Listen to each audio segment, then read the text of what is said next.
ఈ మధ్యకాలంలో వచ్చే కేసెస్ ఏవి ఎక్కువగా వస్తుంటాయి, ఏవి ఎక్కువగా మీకు వస్తుంటాయి? అంత చేతులు ఎత్తేసిన కేసులు, సపోజ్ హెల్ప్లెస్ మా దగ్గరికి వస్తాయి. ఇప్పుడు రుమటైడ్ ఆర్థరైటిస్ ఉంటుంది. రుమటైడ్ ఆర్థరైటిస్ లో వాళ్ళు కార్టిజాన్ స్టెరాయిడ్స్ పెట్టుంటారు, ఇంకా వీక్ అయిపోయి కిడ్నీ ప్రాబ్లం వచ్చి వాళ్ళు వస్తారు రెఫరెన్స్ పెయిన్స్ తగ్గాలని చెప్పి. బ్యాక్ పెయిన్ లో lumbar spondylitis, disc prolapse, sciatica వాళ్ళు అట్లా నెంబర్ ఆఫ్ కేసెస్ వస్తాయి. సమస్యలకు 100% ట్రీట్మెంట్ గ్యారంటీ. 20 సంవత్సరాల ఎక్స్పీరియన్స్ కలిగిన అంతర్జాతీయ హోమియో వైద్యులు డాక్టర్ బెల్లంకొండ నాగేశ్వరరావు గారి ఆధ్వర్యంలో హోమియో ద్వారా 100% ట్రీట్మెంట్. For appointments 8121998560. మీ ఆరోగ్యం మా భరోసా. ఓం శ్రీమాత్రే నమః. నా పేరు మురళీధర శర్మ. నేను హైదరాబాద్ ఉప్పాలగూడలో ఉన్న మణికొండలో ఉన్నటువంటి గోల్డెన్ టెంపుల్ వద్ద నివాసం ఉంటుంటాం.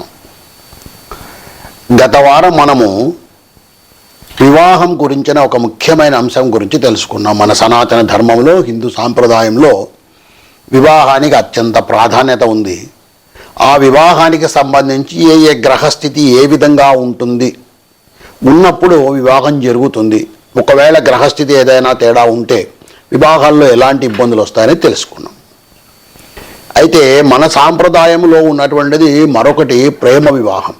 ఈ ప్రేమ వివాహం అనేటువంటిది ఈరోజు కాదు, యుగ యుగాల నుంచి కూడా మనం శ్రీకృష్ణుడి చరిత్ర పరిశీలించినా కూడా, లేదా నలదమయంతుల చరిత్ర పరిశీలించినా కూడా మనకు ప్రేమ వివాహాలు అనేవి ఉన్నాయని తెలుస్తూ ఉంటుంది.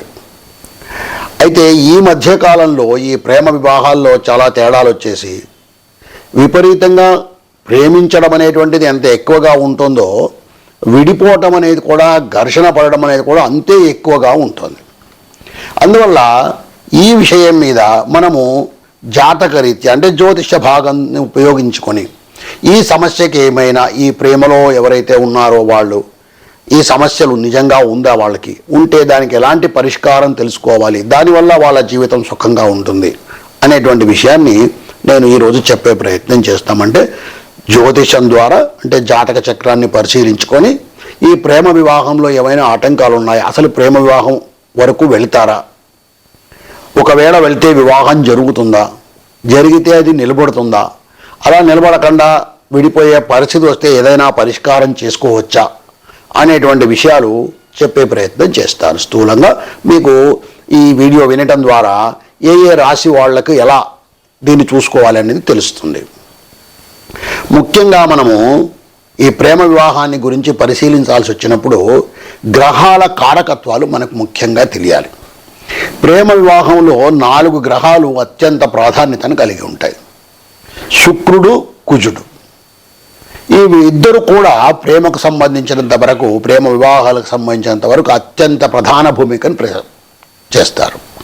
వీళ్ళిద్దరూ కాక గురువు కూడా, ఎందుకంటే వివాహకారకుడు కాబట్టి గురువు, ఆ గురువు యొక్క ప్రాధాన్యత కూడా ఈ ప్రేమ వివాహాల్లో ఉంటుంది. అలాగే చంద్రుడు మనఃకారకుడు. ఈ విధంగా ఈ 4 గ్రహాల యొక్క సమ్మేళనంతో, ఈ 4 గ్రహాల యొక్క సంయోగంతో మనము ఈ ప్రేమ వివాహాన్ని పరిశీలించుకోవాల్సి ఉంటుంది. అలాగే ప్రేమ వివాహాన్ని ప్రోత్సహించేటువంటి రాసుల్లో వృశ్చికము, మిథునము, మీనము. వృశ్చికము, మిథునము, మీనము అనేటువంటి ఈ 3 రాసులు కూడా ప్రాధాన్యతను కలిగి ఉంటాయి.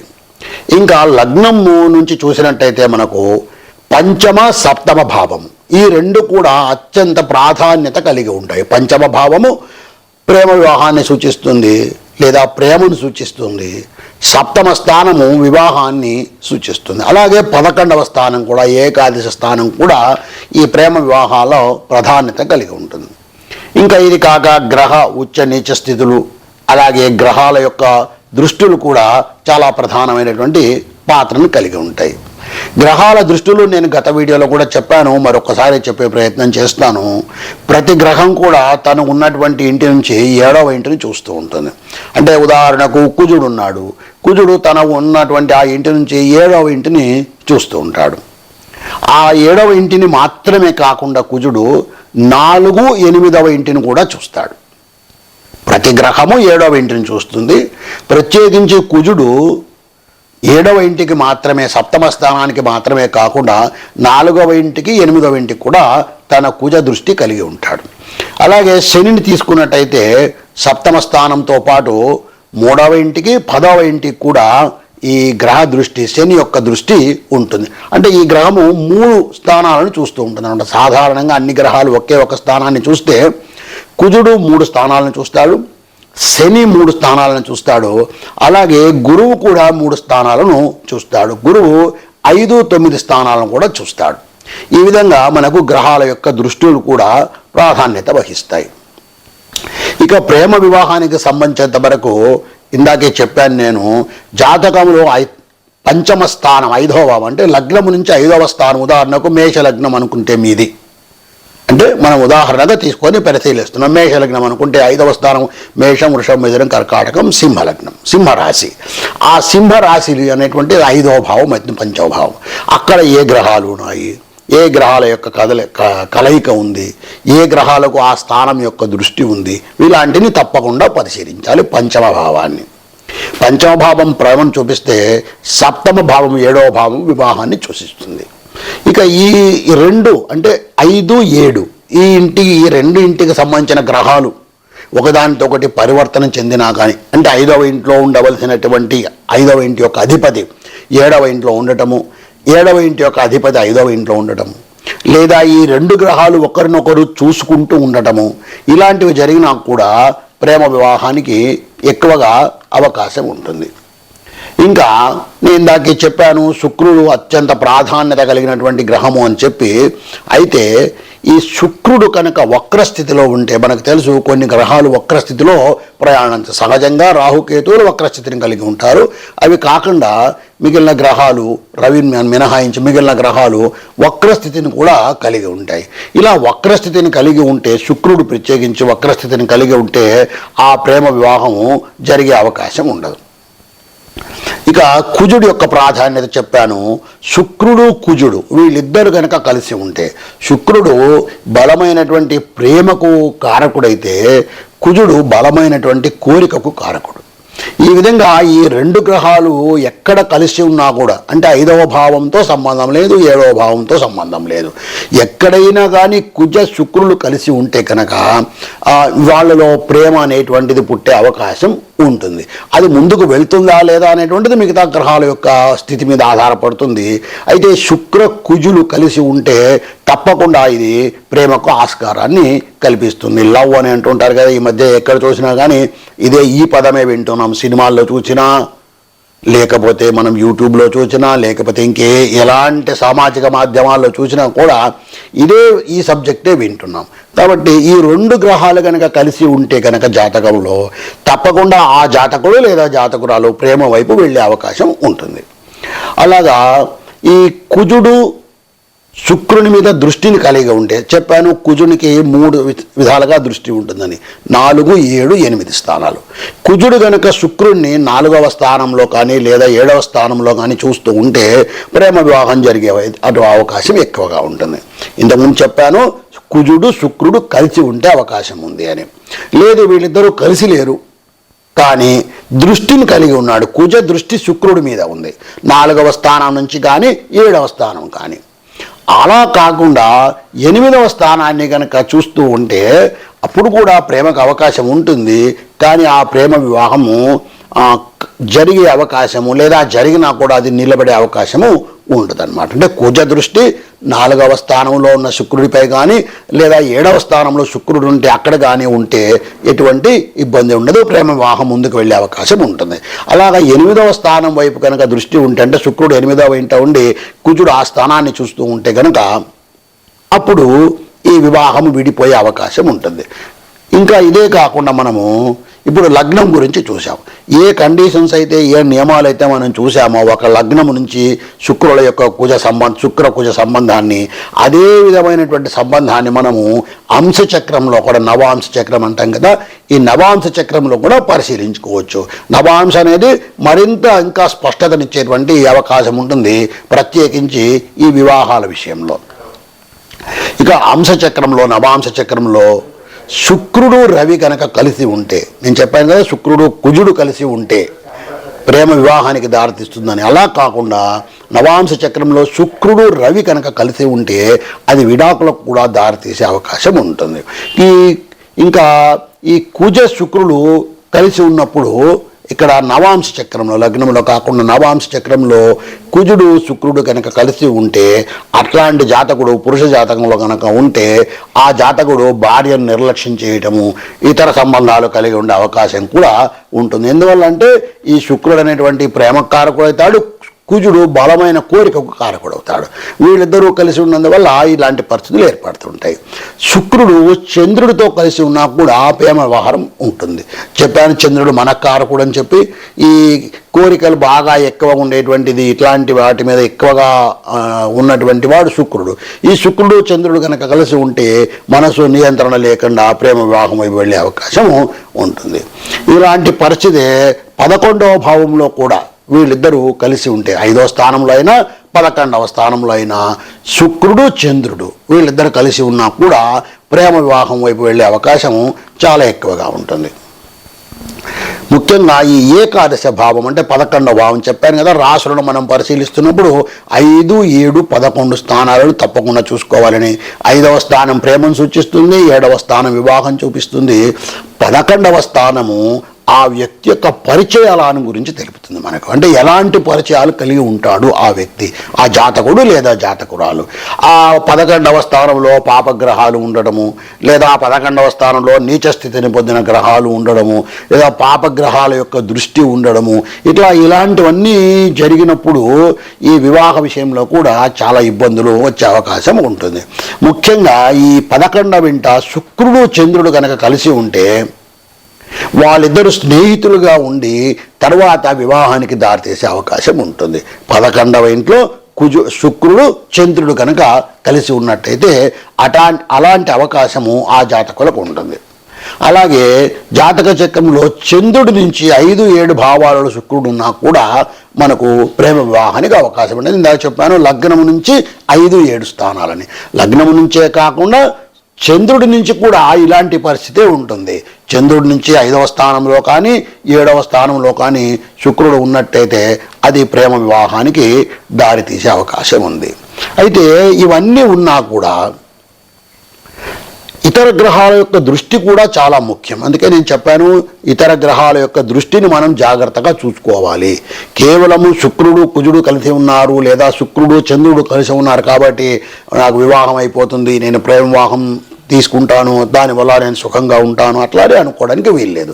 ఇతర గ్రహాల యొక్క దృష్టి ఎలా ఉందో కూడా మనం ఒకసారి జాగ్రత్తగా కనీసం స్థూలంగా పరిశీలించుకోవాలి. ఏదైనా ప్రత్యేకించి ఇబ్బందులు వచ్చినప్పుడు మనం ఎట్లయితే ఆరోగ్యం బాగలేకపోతే డాక్టర్ దగ్గరికి వెళ్తామో, డాక్టర్ దగ్గరికి వెళ్ళడానికన్నా ముందుగా మనం ఫస్ట్ ఇంట్లోనే ఒకసారి టెంపరేచర్ చూసుకొని ఇలా చూసుకుంటామో, అదేవిధంగా ఇలాంటి ప్రేమ వివాహాల్లో కానీ సాధారణ వివాహాల్లో కానీ ఏదైనా ఇబ్బందులు వస్తే కనీసం ముందుగా ఒక్కసారి జాతకం తీసుకొని చూసుకొని ఏంటి నా గ్రహస్థితి ఏంటి, ఎలా ఉంది, నా పంచమ స్థానం ఎలా ఉంది, సప్తమ స్థానం ఎలా ఉంది, ఏకాదశ స్థానం ఎలా ఉంది అనేటువంటిది చూసుకుంటే ఒక అవగాహన వస్తుంది. సరైనటువంటి అవగాహన వచ్చి దానికి సరైన పరిష్కారం చేసుకోగలిగితే మంచిది. లేకపోతే ఎవరైనటువంటి సరైన జ్యోతిష్కులను కూడా సంప్రదించి కూడా సరైనటువంటి పరిష్కారాలు తీసుకునే అవకాశం ఉంటుంది. అంతే తప్ప ఇబ్బందులు కలిగినప్పుడు ఆ ఇబ్బందులను పెంచి పోషించుకొని, అంటే ఇందాక నేను చెప్పినట్టు ఏదో అనారోగ్యం వస్తే అనారోగ్యం గురించి పట్టించుకోకుండా అలాగే ముద్ర పెట్టుకొని దానివల్ల అనారోగ్యం తీవ్రమయ్యి ఇబ్బంది పడేదానికన్నా కాస్త సమస్య వచ్చినప్పుడే సరైనటువంటి పరిష్కారం దిశ వైపు మనం ప్రయాణం చేసినట్టయితే, మీరు ప్రేమవివాహం చేసుకున్నారు, పెద్దలను అడిగి చేశారా, మీరంతకు మీరు చేసుకున్నారా, అది ఒక విషయం. కనీసం చేసుకున్న దాన్ని జాగ్రత్తగా కాపాడుకోవడానికి ఈ జాతక భావం అనేటువంటిది కొంత ఉపయోగాన్ని మీకు ఇస్తుంది. అలాగే శని దృష్టి కూడా ఎలాంటి, ఇప్పుడు పంచమ స్థానాన్ని శని చూస్తున్నాడా, లేదా సప్తమ స్థానాన్ని చూస్తున్నాడా, లేదా ఏకాదశ స్థానాన్ని చూస్తున్నాడా శని అనేటువంటిది కూడా ముఖ్యమైనటువంటిది. తర్వాత 6వ ఇల్లు, లగ్నానికి 6వ ఇల్లు శత్రు రోగ రుణ స్థానము అని మనకందరికీ తెలుసు. ఈ శత్రు రోగ రుణ స్థానానికి ఎటువంటి గ్రహ దృష్టి ఉంది అంటే శని దృష్టి కానీ కుజ దృష్టి కానీ ఇలా పాపగ్రహాల దృష్టి, ఇతర రాహు ఇలాంటివి ఉన్నా కూడా కొంత ఇబ్బందులు ఉండే అవకాశం ఉంది. అలాంటప్పుడు కాస్త జాతకాన్ని పరిశీలించుకొని తగిన నిర్ణయం తీసుకుంటే బాగుంటుంది. అలాగే రాహువు శుక్రుల కలయిక కూడా ప్రేమకు దారితీస్తుంది. అంటే శుక్రుడితో ఎలాంటి గ్రహాలు కలుస్తున్నాయి, శుక్రుడితో కుజుడు పాపగ్రహం కలిశాడు, ప్రేమ వివాహానికి దారితీస్తుంది. శుక్రుడితో మనఃకారకుడైన చంద్రుడు కలిశాడు, ప్రేమ వివాహానికి దారితీస్తుంది. శుక్రుడితో రాహువు కలిశాడు, అప్పుడు కూడా అది ప్రేమ వివాహానికి దారితీసే అవకాశం ఉంది. కానీ ఈ శుక్రుడు రాహువు కలిసి ఉన్నప్పుడు ప్రేమ వివాహాలు కనుక జరిగితే రాహు దశలు అంతర్దశలు వచ్చినప్పుడు కాస్త చీకాకులు ఎక్కువగా ఉండే అవకాశం ఉంటుంది. అందుకే నేను చెప్పాను, ఏదైనా అట్లాంటి సమస్య వచ్చినప్పుడు మీ సమస్య తీర్చుకోవడానికి మీకున్న మార్గాలను మీరు అనుసరించండి. కానీ దానితో పాటు ఒక్కసారి అవకాశం ఉన్నప్పుడు మీ జాతకాన్ని తీసుకొని పరిశీలించుకొని, మీ జాతకం మీకు చేత కాకపోతే తగిన జ్యోతిష్కునితో మీరు పరిశీలన చేయించుకొని దీనికి పరిష్కారం తెలుసుకుంటే బాగుంటుంది. ఇక ప్రేమకు కారణం శుక్రుడు చంద్రుడు అని చెప్పుకున్నాము.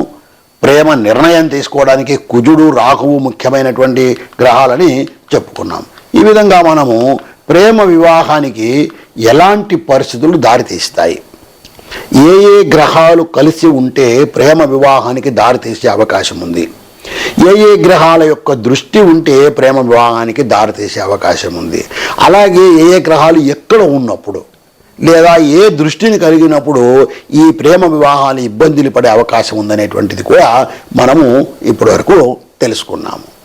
ఇక మనము ఒక్కొక్క గ్రహానికి ఒక్కొక్క రాశికి ఈ ప్రేమ వివాహం యొక్క పరిస్థితి ఎలా ఉంటుంది అంటే, ఒక ఉదాహరణ జాతకం తీసుకొని మేషరాశి వాళ్ళకి ఎలా ఉంటుంది, వృషభ రాశి వాళ్ళకి ఎలా ఉంటుంది అనేది మనం ఇప్పుడు తెలుసుకునే ప్రయత్నం చేద్దాం.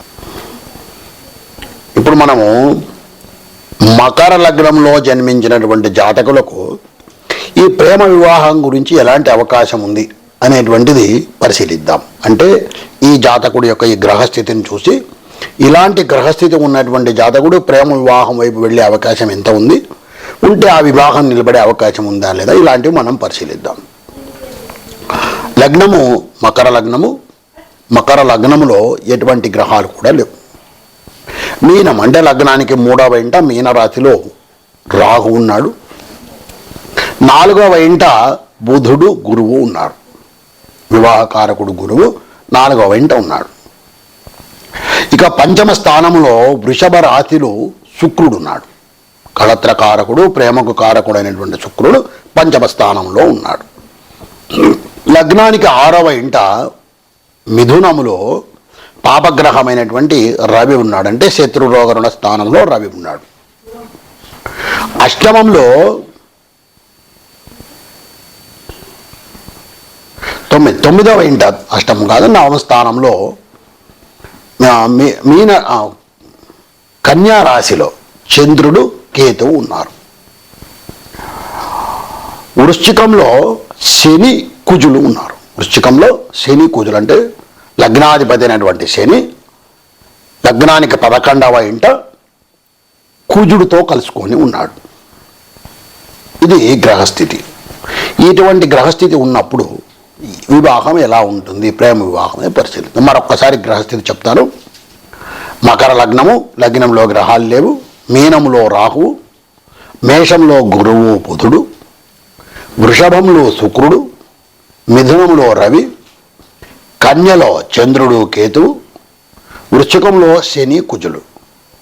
అంటే శని కుజులు కలుసుకొని ఉన్నారు, కేతువు చంద్రుడు కలుసుకొని ఉన్నాడు, గురువు బుధుడు కలుసుకొని ఉన్నారు. ఇది గ్రహస్థితి. ఇక్కడ మనము లగ్నాధిపతి మీకు వృశ్చికంలో శత్రుక్షేత్రంలో శత్రుగ్రహంతోనే కలుసుకొని ఉన్నాడు. శని లగ్నాధిపతి 11వ ఇంట వృశ్చిక రాశిలో శత్రుక్షేత్రంలో శత్రువుతో కలుసుకొని ఉన్నాడు. ఈ రెండు కూడా పాపగ్రహాలే, రెండు లాభస్థానంలో ఉన్నాయి. ఇక పంచమ స్థానం వృషభం. ఇది మకర లగ్నం, మకరం, కుంభం, మీనం, మేషం, వృషభం. పంచమ స్థానం వృషభం. ఈ పంచమ స్థానానికి అధిపతి శుక్రుడు. ఈ శుక్రుడు పంచమ స్థానంలోనే ఉన్నాడు. ఈ పంచమ స్థానములో ఉన్నటువంటి ఆ శుక్రగ్రహానికి కుజుడి యొక్క దృష్టి ఉంది. ఎక్కడి నుంచి? వృశ్చికం నుంచి. వృశ్చికంలో స్వక్షేత్రంలో ఉండి అక్కడి నుంచి సప్తమ దృష్టితో శుక్రుడిని చూస్తున్నాడు. అంటే కుజ శుక్రులకు సంయోగం ఏర్పడింది. కాబట్టి ప్రేమ వివాహం జరిగే అవకాశం చాలా ఎక్కువగా ఉంది. తప్పగా ప్రేమ వివాహం జరుగుతుంది. వల్ల శుక్రుడికి కురుడికి కుజుడికి సప్తమ స్థితిలో ఒకరినొకరు చూసుకుంటున్నారు. పైగా శుక్రుడు స్వక్షేత్రంలో వృషభ రాశిలో ఉన్నాడు. కాబట్టి ప్రేమ వివాహం జరిగే అవకాశం చాలా ఎక్కువగా ఉంది. ప్రేమ వైపు వెళ్తాడు ఈ జాతకుడు లేదా జాతకురాలు, వీళ్ళకి ప్రేమ వివాహం కూడా జరుగుతుంది. కానీ ఆ జరిగిన ప్రేమ వివాహము ఎలాంటి ఇబ్బందులు పడే అవకాశం ఉందంటే 6వ ఇంట అంటే శత్రు రోగ రుణస్థానంలో పాపగ్రహమైనటువంటి రవి ఉన్నాడు. అలాగే చిక్కులు కల్పించేటువంటి ఇబ్బందులు కల్పించేటువంటి లగ్నాధిపతి అయినటువంటి శని శత్రుక్షేత్రంలో శత్రుగ్రహంతోనే కలుసుకొని ఉన్నాడు. తర్వాత మనఃకారకుడైనటువంటి చంద్రుడు కూడా కేతుతో కలుసుకొని ఉన్నాడు. ఈ తల లేనటువంటి కేతువు ఈ మనఃకారకుడైనటువంటి చంద్రుడితో కలిసినప్పుడు చాలా మనసుకు చాలా ఇబ్బందులు చీకాకులు పెడతాడు. రవి 6వ ఇంట పాపగ్రహము, లగ్నానికి 11వ ఇంట లాభస్థానంలో పాపగ్రహాలైనటువంటి శని కుజులు ఇద్దరూ కలుసుకొని ఉన్నారు. పైగా అది కుజుడికి స్వక్షేత్రము, శనికి క్షేత్రము, చంద్రకేతువులు కూడా కలుసుకొని ఉన్నారు. కాబట్టి ఈ గ్రహస్థితిని చూస్తే ప్రేమ వివాహం జరుగుతుంది, కానీ ఈ ఇద్దరి మధ్యన మానసికమైనటువంటి ఇబ్బందులు చాలా ఉండే అవకాశం ఉంది, చాలా ఎక్కువగా. ఎందువల్ల చంద్రుడు కేతుడు కలయిక అలాంటిదే. అలాగే లగ్నాధిపతి కుజుడి కలయిక కూడా లాభస్థానంలో అలాంటిదే. లగ్నాధిపతి అయినటువంటి శని కుజుడితో కలుసుకొని ఉండడం కూడా అలాంటి పరిస్థితికే దారితీస్తుంది. ఈ రెండు కూడా, ఈ శని కలయిక అలాగే చంద్రకేతువుల కలయిక తప్పకుండా మనసు మీద చాలా తీవ్రమైనటువంటి ప్రభావాన్ని చూపేటువంటి పరిస్థితి ఉంది. కాబట్టి వివాహం జరుగుతుంది, కలహాలు ఉంటాయి, మానసిక అశాంతి ఉంటుంది. దీనికి తోడుగా రవి అక్కడ శత్రుక్షేత్ర పాపగ్రహంగా 6వ ఇంట ఉన్నాడు పాపస్థానంలో. కాబట్టి తప్పకుండా మనసు మీద ప్రభావం చూపించేటువంటి అవకాశం చాలా ఎక్కువగా ఉంది. వీలైనంత వరకు ప్రేమ వివాహాన్ని ఆపే ప్రయత్నమే చేసుకోవాలి. కానీ అలాంటి పరిస్థితి కూడా కనపడడం లేదు. ఎందువలనంటే కుజ దృష్టి సంపూర్ణంగా ఉంది. కాబట్టి వివాహం జరిగిన తరువాత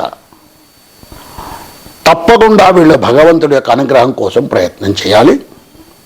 ముఖ్యమైనటువంటిది సంకటహర గణేశ స్తోత్రం చదువుకోవడం, నవగ్రహ స్తోత్రం చదువుకోవటం, తర్వాత ఈ చంద్రుడికి కేతువుకు వీళ్ళిద్దరికీ ప్రత్యేకమైనటువంటి పరిష్కారాలు చేసుకోవాలి. చంద్రకేతువుల కలయిక ఒక విషయోగం.